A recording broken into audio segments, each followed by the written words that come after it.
जय हिंद दोस्तों। कैसे हैं आप लोग। तो आज हम बात करने वाले हैं साल 2024 में आई एक साइकोलॉजिकल हॉरर मूवी के बारे में। दोस्तों, इस फिल्म को मैंने हाल ही में देखा है और इसकी कहानी बहुत ही अच्छी है जो कि आपको बेहद पसंद आएगी। तो आप इस वीडियो को अंत तक ज़रूर देखिएगा।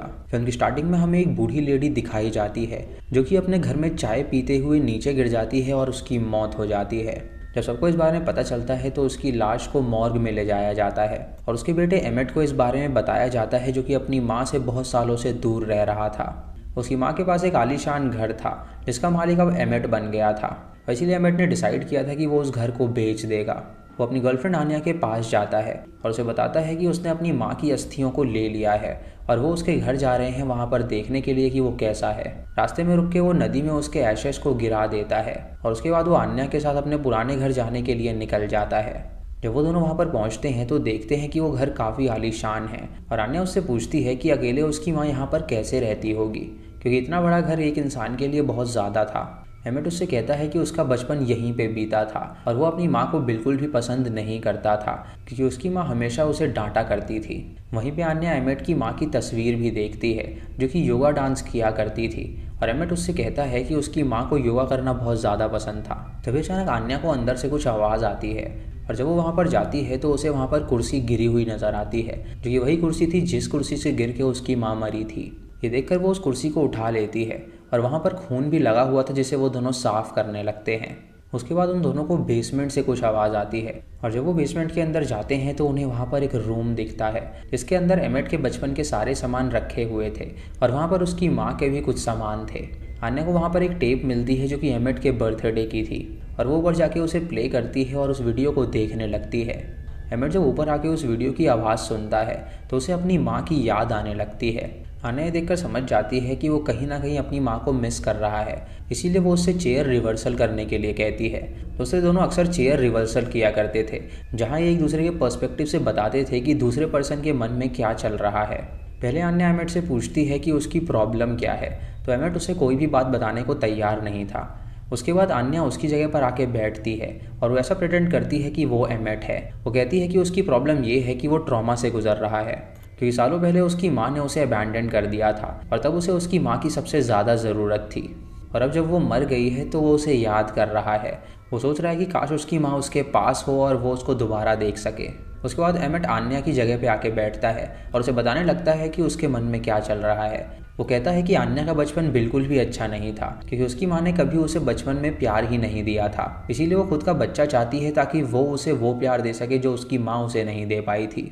जहाँ हम ये जान पाते हैं कि बचपन में एमेट की माँ ने उसे अबैंडन कर दिया था और आन्या की माँ उसे बिल्कुल भी पसंद नहीं करती थी, इसीलिए वो एक बच्चा चाहती थी ताकि वो उसे ढेर सारा प्यार दे सके। यहाँ पे हम ये भी जान पाते हैं कि वो दोनों एक्सट्रीम ट्रॉमा से गुजर रहे हैं, जहाँ पे एमेट को एक माँ चाहिए थी जो कि उसे समझ सके और आन्या को एक बच्चा चाहिए था जिसका वो ख्याल रख सके। उसके बाद वो दोनों बाहर जाते हैं और एमेट आन्या से कहता है कि क्यों ना वो लोग स्विमिंग करने के लिए जाएं, लेकिन आन्या को बिल्कुल भी तैरना नहीं आता था और वो पानी से डरा करती थी। एमेट तुरंत अपने कपड़े उतारता है और आन्या को अंदर ले जाता है जहां वो उसे तैराने की कोशिश करता है, लेकिन वो बहुत ज़्यादा डर जाती है। रात को जब वो दोनों बातें कर रहे होते हैं तो एमेट आन्या को बताता है कि उसने अपने माँ के रूम में सिरिंजेस देखी थी जो कि वही सिरिंज थी जो कि बचपन में उसे लगाई जाती थी क्योंकि वो एक शैतान बच्चा था और इसीलिए उसकी माँ ने उसे अबैंडन कर दिया था।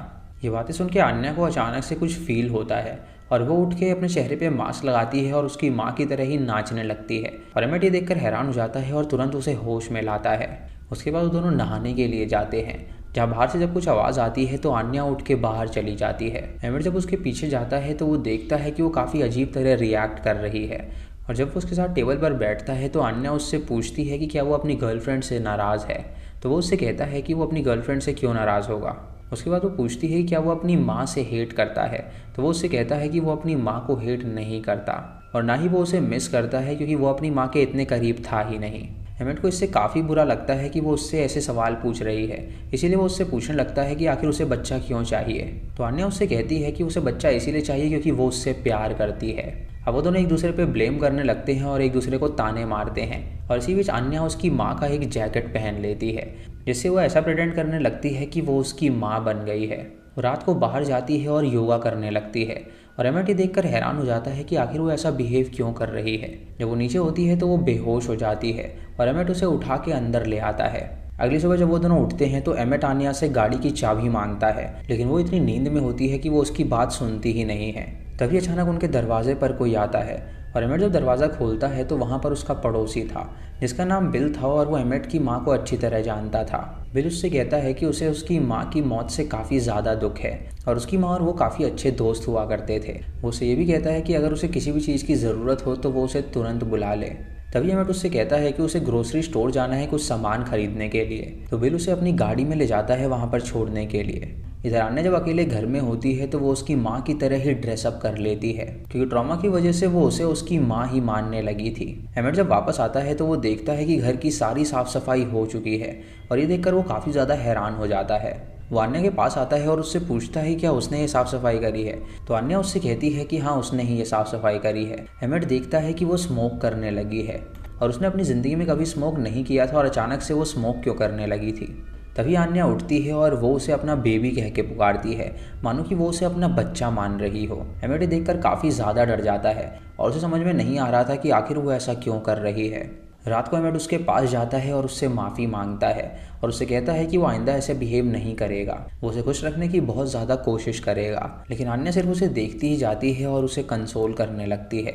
जब वो एमेट को कुछ भी नहीं कहती तो एमेट समझ जाता है कि वो आन्या नहीं हो सकती, इसीलिए वो तुरंत अपने साइकाइट्रिस्ट को कॉल करता है और उससे कहता है कि उसकी वाइफ बहुत ही अजीब तरह से बर्ताव कर रही है, वो ऐसा प्रिटेंड कर रही है कि उसकी बॉडी किसी और की है। उसके बाद जब वो अंदर आता है तो वो सोफे पे जाकर सोने लगता है, लेकिन तभी वहाँ पर आन्या आती है जो कि उसे गुड नाइट किस करके वहाँ से चली जाती है। अगली सुबह जब आन्या उठती है तो वो बाहर जाती है योगा करने के लिए और हम देख पाते हैं कि वो पूरी तरह उसकी माँ की तरह ही बर्ताव करने लगी थी। उसके बाद वो अंदर आती है और एमेट के लिए उसका फेवरेट नाश्ता तैयार करती है और एमेट के सामने जब वो उसे लेकर जाती है तो एमेट उसे देखकर हैरान हो जाता है कि उसे उसके फेवरेट नाश्ते के बारे में बिल्कुल भी नहीं पता था और सिर्फ उसकी माँ ही थी जो कि उसका ये सीक्रेट जानती थी। उससे पूछता है कि आखिर उसे कैसे पता चला कि उसको ये पसंद है, तो वो उससे कहती है कि उसे सब चीज़ें पता हैं। तभी उसे वहाँ पर उसकी एक डायरी मिलती है और जब उसे पढ़ने लगता है तो वो देखता है कि उसकी राइटिंग बिल्कुल बदल गई है। वो आन्या के पास जाता है और उससे पूछता है कि आखिर वो ऐसी चीज़ें क्यों लिख रही है, तो वो उससे कहती है कि उसे उसकी जर्नल पढ़ने की कोई ज़रूरत नहीं थी, वो उसकी पर्सनल चीज़ है तो वो उसे आइंदा कभी ना पढ़े। जब आन्या थोड़ी देर के लिए बाहर जाती है तो वो उसकी जर्नल को पढ़ने लगता है और वो देखता है कि दरअसल उसके पास 2 डायरीज़ हैं। एक डायरी उसने अभी लिखनी स्टार्ट करी थी और उन दोनों में ही उसकी राइटिंग अलग थी, जिससे वो ये समझ पाता है कि आन्या की राइटिंग बिल्कुल अलग थी और अब वो बहुत ही अलग राइटिंग में लिखने लगी है, मानो कि उसके अंदर कोई और इंसान आ गया हो। तभी उसके घर में रियल एस्टेट एजेंट आ जाती है जो कि उसका घर देखने आई थी ताकि वो उसे बिकवा सके।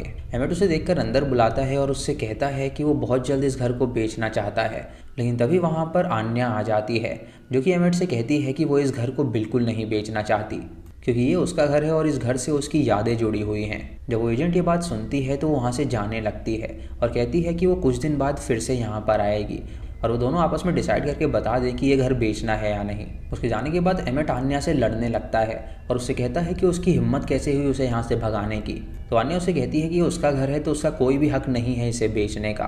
एमेट उससे कहता है कि अब वो थेरेपी करेंगे जहाँ वो एक दूसरे के बारे में जान सकें, लेकिन आन्या उससे कहती है कि वो ऐसी किसी थेरेपी के बारे में जानती ही नहीं है। उसके बाद वो बाहर चली जाती है योगा करने के लिए और एमेट इस बात से बहुत ज़्यादा परेशान था कि उसकी माँ मर के भी वापस आ गई थी। उसके बाद एमेट बिल के पास जाता है और उसे सारी बात बताता है, जहाँ बिल उसे बताता है कि उसकी माँ उसे हमेशा पे किया करती थी क्योंकि वो उसके घर के कामकाज में उसकी मदद कर दिया करता था। बिल को उसकी बातें बहुत ही बेतुकी लगती हैं, इसीलिए वो उससे कहता है कि वो उसकी माँ के किए के लिए उसको माफ़ कर दे, क्योंकि जब तक वो उसे माफ़ नहीं करेगा उसकी माँ उसके पास ही रहेगी। उसके बाद वो घर वापस जाता है जहाँ पर वो आन्या से बातें करता है और आन्या उससे पूछती है कि वो अपनी गर्लफ्रेंड के बारे में उसे बताए, जहाँ पर उससे कहता है कि उसकी गर्लफ्रेंड की माँ एक पोएट थी और वो भी एक पोएट ही बनना चाहती है। उसकी माँ ने कभी उसे प्यार नहीं दिया, जिसकी वजह से वो चाहती है कि उसका एक बच्चा हो जिसे वो बेइंतहा प्यार कर सके। आन्या उसे कहती है कि उसकी गर्लफ्रेंड से बढ़िया थेरेपी उसके पास है। वो तुरंत उसे उठाती है और उसे योगा डांस कराने लगती है, जिससे कि एमेट को भी काफ़ी ज़्यादा अच्छा लगने लगता है और उसे महसूस होने लगता है कि आन्या के शरीर में उसकी माँ मौजूद है। लेकिन वो अपनी गर्लफ्रेंड को खोना नहीं चाहता था और उसे वो याद दिलाना चाहता था कि वो उसकी गर्लफ्रेंड है। शाम को वो देखता है कि आन्या पौंड की तरफ जा रही है और उसे तैरना नहीं आता था, इसीलिए वो उसके पीछे जाता है, लेकिन तभी वो देखता है कि वो आराम से तैर रही थी। ये देखकर वो हैरान हो जाता है क्योंकि आन्या को तैरना नहीं आता था और अचानक से वो तैरना कैसे सीख गई थी। उसे कुछ भी समझ में नहीं आ रहा था और वो पूरी तरह ये बात मान गया था कि आन्या के शरीर में उसकी माँ है। इसीलिए वो उसके पास जाता है और उसके गले लगकर सो जाता है।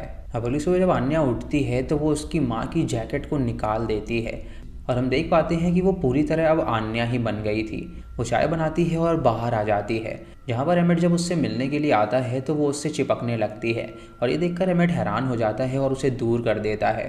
आन्या ये देखकर हैरान हो जाती है और सोचती है कि आखिर वो ऐसा क्यों कर रहा है, और जब वो अंदर जाती है तो देखती है कि उसके होठों पर लिपस्टिक है। वो उस लिपस्टिक को मिटाती है और अपना हुलिया देखती है और समझ जाती है कि ज़रूर उसने कोई गड़बड़ करी है। एमिट उसे बताता है कि 2 दिन से वो प्रिटेंड कर रही थी कि वो उसकी माँ है और अब एकदम से वो उठी है और उसे कुछ याद ही नहीं है। आन्या को सच में कुछ भी याद नहीं था, इसीलिए वो एमिट के पास आके उससे माफ़ी मांगने लगती है। लेकिन एमिट को बहुत ज़्यादा फ्रस्ट्रेशन हो जाता है क्योंकि उसके इस बर्ताव की वजह से उसे अपनी माँ की और ज़्यादा याद आ रही थी। अब एमिट और उसके बीच काफ़ी ज़्यादा लड़ाइयाँ होने लगती हैं, जिसकी वजह से उनका रिलेशनशिप बहुत ज़्यादा खतरे में आ जाता है। एक दिन वो दोनों डिसाइड करते हैं कि अब वो क्रॉस थेरेपी करेंगे, जहाँ पर वो दोनों टेबल पे बैठते हैं और एक दूसरे के बारे में बात करना स्टार्ट करते हैं। आन्या एमिट से कहती है कि उसे पता है कि उसने कोई ना कोई गलती ज़रूर करी है, और एमिट उससे कहता है कि गलती ये है कि वो अपने आप को पोएट समझती है। उसे अपनी माँ का प्यार नहीं मिला है, इसीलिए वो बच्चा चाहती है और इसी ट्रॉमा की वजह से वो खुद को उसकी माँ समझने लगी थी और उसकी माँ की तरह ही वो सारी चीज़ें कर रही थी। उसकी माँ बनने की इच्छा इतनी ज़्यादा है कि वो अपने आप को उसकी ही माँ मानने लगी थी। आन्या ये सुनती है तो वो बहुत ज़्यादा रोने लगती है और इसी बात पे उन दोनों की आपस में लड़ाई होने लगती है। एमिट उससे कहता है कि क्या वो स्विमिंग कर सकती है, तो वो उससे कहती है कि उसे तैरना नहीं आता। वो उससे पूछता है कि आखिर उस दिन वो कैसे तैर पा रही थी। आन्या को कुछ भी बात याद नहीं होती है और एमिट उसकी जनरल को जला देता है, जिससे गुस्सा होकर आन्या उससे दूर चली जाती है। जब उसका गुस्सा शांत होता है तो वो अपने घर वापस आती है, जहाँ पर वो फैसला करती है कि वो एमिट को इस हालत में छोड़कर नहीं जा सकती।